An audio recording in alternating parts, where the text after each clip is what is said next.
Understand the physical impact of a volume change on gas phase systems.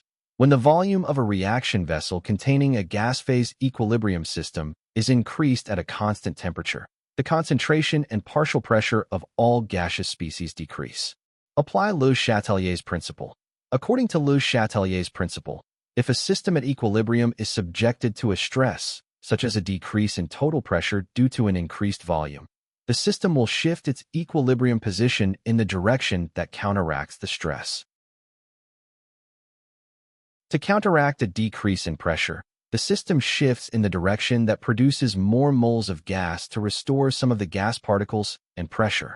Establish the requirement for increasing the amount of products. For the amount of product to increase at equilibrium, the system must shift to the right, favoring the forward reaction when the volume is increased.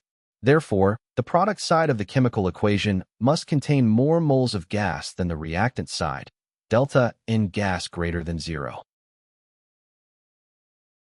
Analyze the stoichiometry of option A. PCl5 is in equilibrium with PCl3 plus Cl2 reactant gas moles.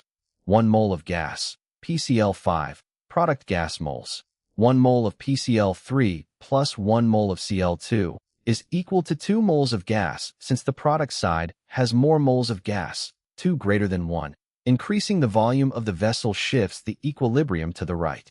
This increases the amount of products, identifying option A as the correct answer. The correct answer is option A. PCl5 is in equilibrium with PCl3 plus Cl2.